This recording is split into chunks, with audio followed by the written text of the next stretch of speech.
etc. How do you handle, how has it been really in the space of pharmacy for this duration of time up till now? Actually, pharmacy has grown from, starting from the apothecary's time, the older time, we are just dispensers. But now, we are now offering pharmaceutical care, where the pharmacists take responsibility of the pharmaceutical, of the patient's health outcome. Okay. Providing the drug therapy and assessing drug therapy problems. So through knowing what the indication and contraindication of drugs, a quack cannot tell you that. A quack can only tell you this drug is used for this. But a pharmacist will tell you, look, take this drug this way. If it happens to have any side effects or you have any untoward reaction, this is what you will see. If you see this is normal, if you see this is abnormal, you report back for review, or if the drug are supposed to be changed or not. But the quack can't tell you that. So pharmacists is actually very vital. They play important roles such as screening, outreach campaigns, health outreach campaigns, like in this health outreach campaigns, that's where you see people that have chronic diseases. You now tell them to go to the hospital, refer them. But who is a quack will not know his or her limits. Right. So in other words, there is a huge difference between a quack, how a quack operates, and how a professional will operate. Now, in the coming years, where do you see the profession of pharmacy? Because you stated something very emphatic, that the pharmacist knows exactly the consequence of whatever it is that is being prescribed, and knows the possible reaction and all of that.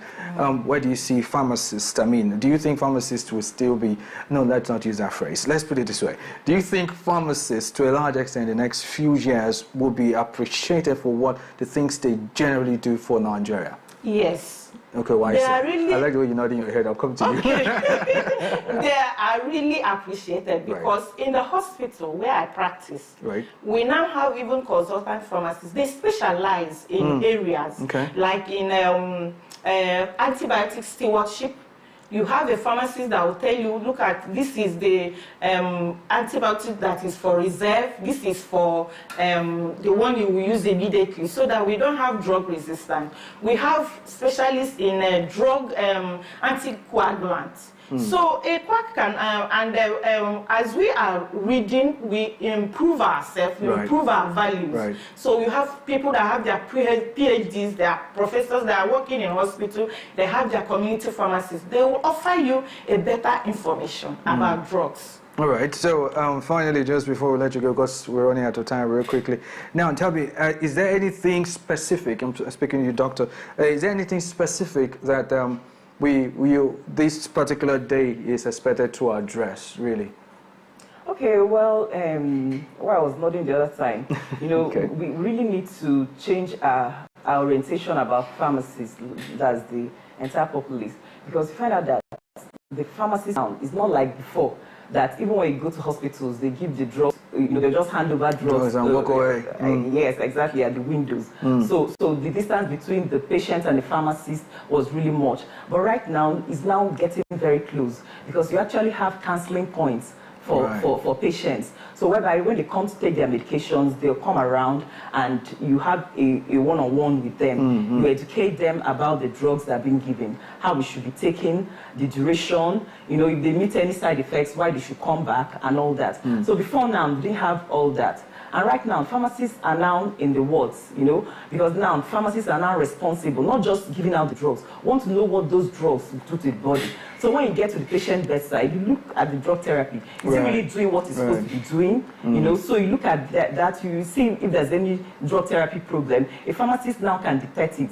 And, you know, you can tell the doctors, you know, you can write. I was going to come to that part, that relationship between the pharmacist and the doctor. Is it sometimes, a lot of persons get confused. Where does the pharmacist's role end and where does the doctor's role start?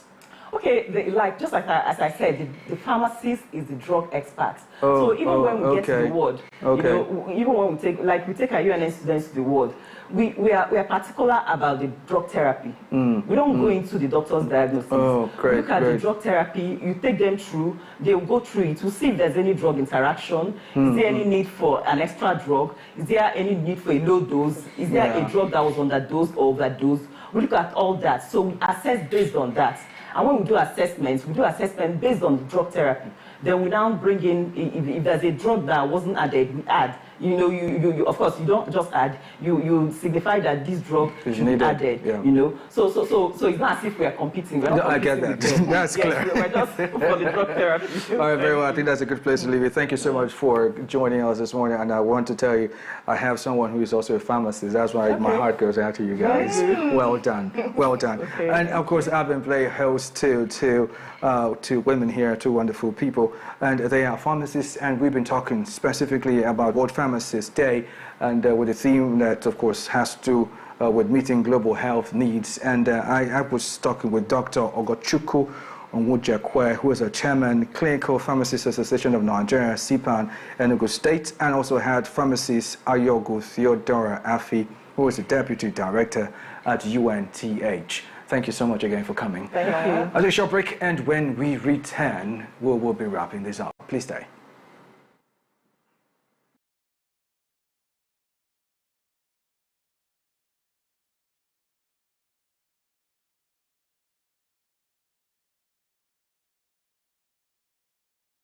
Oh, well, to end the news, here's a recap of our major stories. We're about to report that NCEC has presented certificates of return to 17 chairmen-elect. We also told you that Vice President Shettima has reaffirmed Nigeria's commitment to fostering stronger international partnerships. And in business, we told you Pengerson has urged federal government to increase its shares in the Dangote Petroleum Refinery.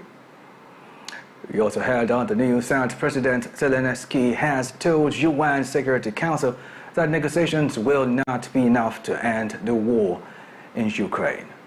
Thank you profusely for being part of the news today. Do well to follow us on all social media platforms at Afia TV Official.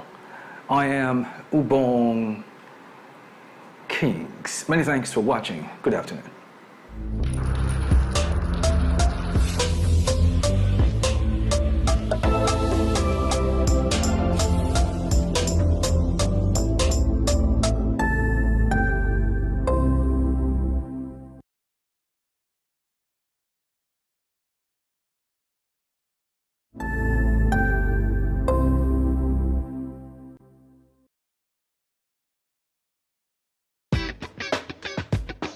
It's a brand new week and another opportunity for us to gist and me to tell you, bring all the spice, all the things that are hot, trending and exclusive on social media. Sometimes I know there's constructive criticism. I know that you know how to quote it. So for the people that don't understand, I want to be like,